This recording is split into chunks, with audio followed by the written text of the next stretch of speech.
What's the nature of your emergency?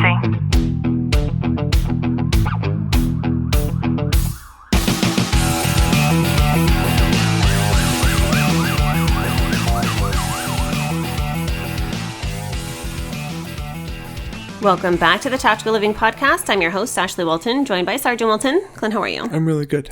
If you would like to ask a first responder, police officers in particular, one of the most difficult questions that they will ever be able to answer, you ask them this: who are you without you telling me anything about your job, your parental circumstances, or your spousal relationships? That's definitely a tricky one to answer because you start identifying yourself Externally, exactly. And that just means you have to look internally to see, well, who you are, not for others, but for yourself. Yeah. And, we've done a lot of work on this. And the easiest way for me to be able to answer this without explaining it is I am expansion. And you are compassion. Exactly. That there's a lot that goes into that, but that's where we have come to. And so I thought that we could talk about who you were before the badge. This doesn't necessarily have to only apply to first responders, though, because this could apply to anybody regardless of what they do for work, because this is very deep and very meaningful. Yeah, and you can reformat the question to who were you before you were a parent? Who were you before you were a husband? Like, there's so many different ways you can look at that question and make it fit into your life, but it's having that understanding of who you are as an individual. I'm thinking about you before you were a police officer. You worked in corrections, and then I'm thinking about who you were before that, and I didn't know you, but I knew of you from, obviously we've been married for so long now. And it's really interesting just, I guess, reflecting back on that because you were a child and, we've been married for such a long time. Yeah, it's crazy to think how many years have gone by and how much has changed over in that time. And it's been a whirlwind, and I've loved every second of it. Your job can really start to consume your identity, especially if you work in law enforcement. And I feel like over time, your hobbies, your friendships, even your personality can get lost in the badge. I think, especially over time with being in law enforcement or just being a first responder in general, you start compartmentalizing different things and situations in your head of how you can handle traumas you've experienced, whether it's good, bad, ugly, whatever it may be.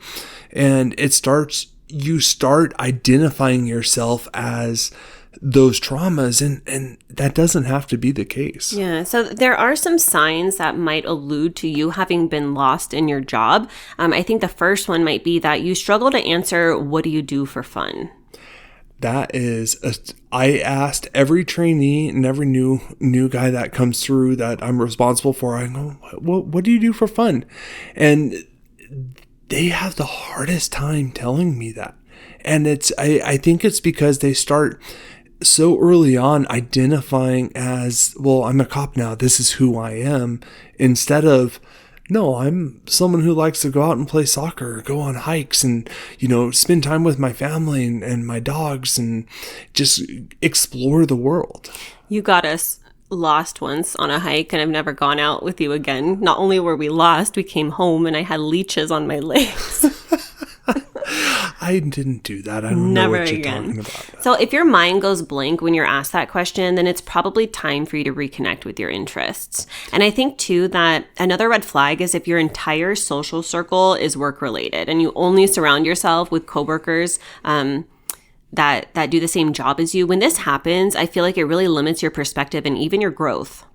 Having a balance between coworker friends and non-coworker friends is very important. Especially in the first responder realm. Like, you can have friends who are not cops, who are not firefighters or EMTs or whatever it may be. Like, you need to have friends outside of that circle because they're going to bring you back down to a different level that you're not necessarily always set at that high alert status. It's so interesting because my inner circle is comprised of like your work inner circle, like people in that genre. But yeah, absolutely. And I think the biggest one too is that limitation of growth, because you're not exposed to other diversities. It's just like this one single street, and it's time to, recalibrate that GPS a little bit. I think too, another red flag is that you don't prioritize your hobbies or your downtime. So if work comes first always, then your personal passions are going to get pushed to the back burner.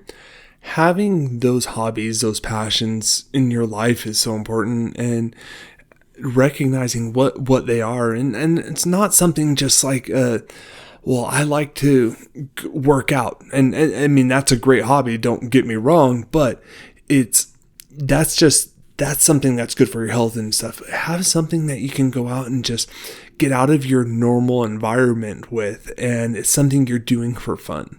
Another red flag could be that your partner says things like you're always in cop mode. So let's say that it's hard to fully relax when you're identifying that your identity is always on duty, even when you're at home.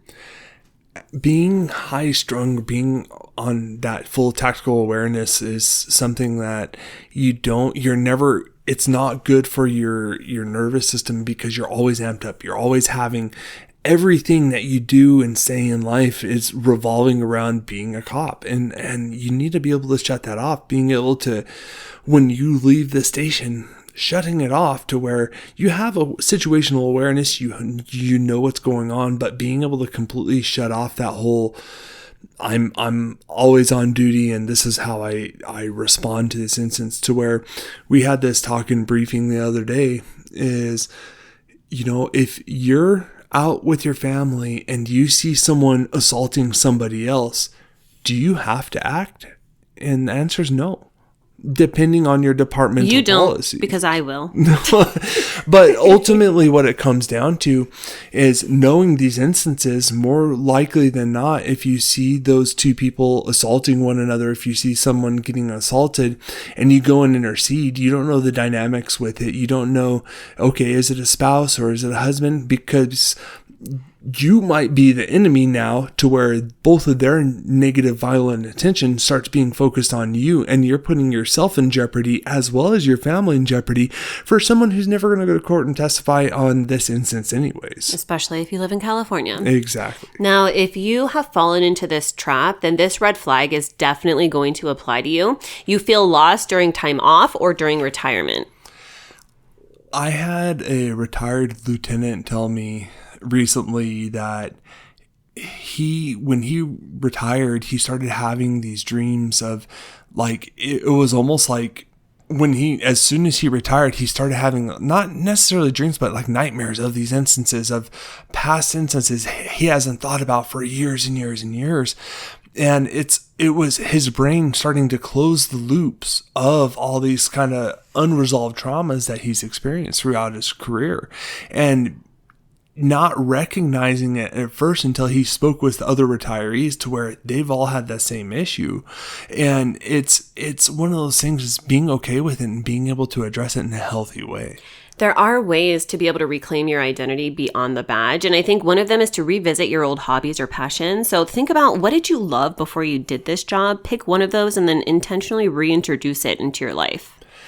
I can think of, like, for me personally, like and Ashley knows that I love coffee and fishing. Those are my two things I absolutely love in hobbies. And since the whole COVID debacle and losing a taste for coffee to where I can't taste all the nuances I used to, it's kind of turned into one of those dynamics, but coffee still makes us happy. I love our coffee time that we get to have every morning, being able to reincorporate those into your life. If for some reason you lost those throughout, because like I work graveyard now, there's 2 days out of the week that I don't get to have coffee time with Ashley, and that sucks, but we reintegrate it as soon as my first day off comes, and it's enjoyable. Another thing too is to spend time with non-work friends and family. So building those relationships outside of the job, I feel like it really helps to create things that are much more healthy and much more balanced in terms of your social circle.